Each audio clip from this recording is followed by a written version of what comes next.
For those of you who don't know me, I have fathered 2 children. Thank you. It's the only time I've done something with my penis where I wasn't a huge disappointment. Yes, that includes every time that I've peed. I have a very weak stream. Trickle.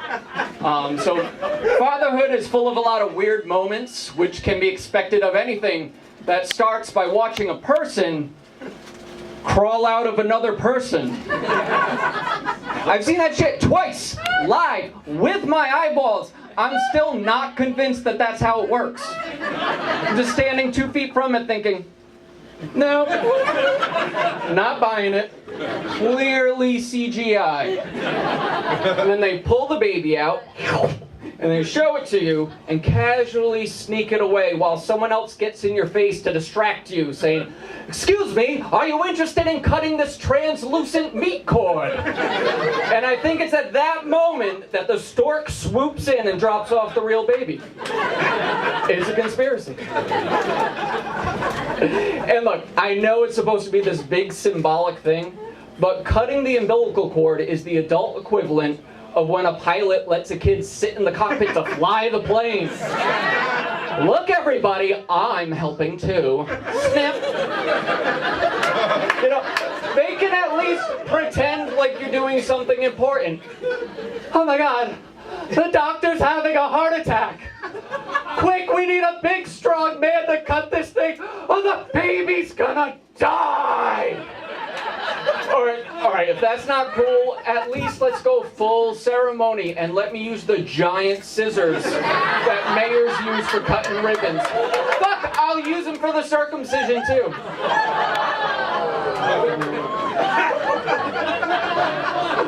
Oh, yes.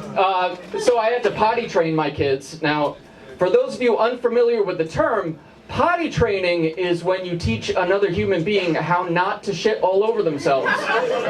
It's about as fun as it sounds. So, when my son was 2, I had to sit him down and look him square in the eye and say, "Hey buddy, you know how you wear these magic pants that let you pee or poop whenever you want, wherever you want, with no negative repercussions?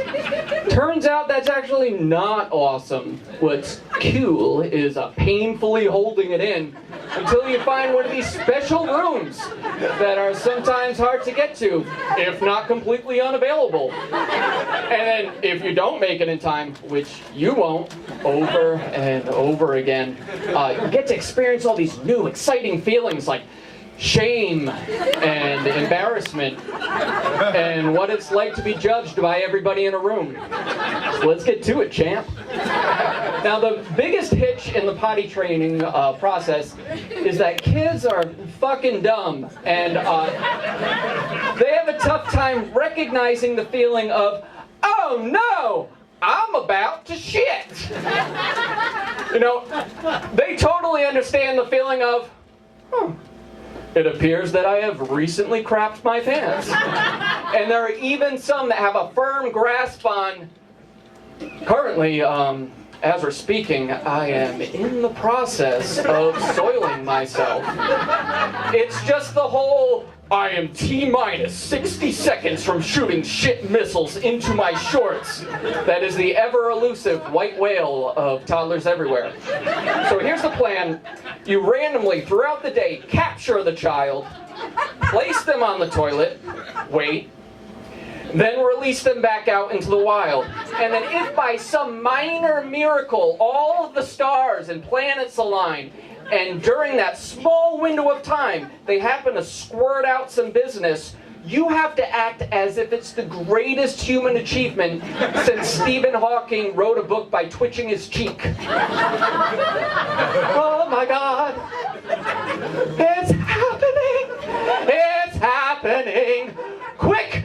Gather the local blind children so that we may bathe their dead eyes in this golden nectar of life.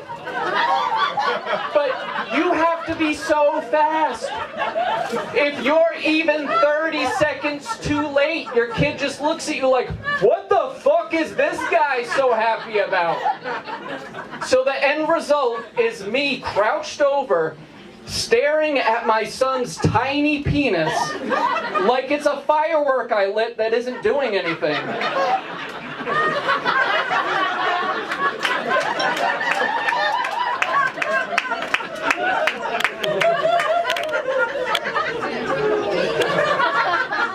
Do you think that we should... Oh. So what did I do with my weekend? Well, you know, the Llvs, just locked eyes with my son's micro machine for an uncomfortable amount of time. You know, and it's a lot like eating really expensive caviar. Because it's gross. But you know there's a whole slew of old rich men that would pay a lot of money to do what you're doing. Watching someone else's favorite show. Thank you guys are great. Nick Hurd.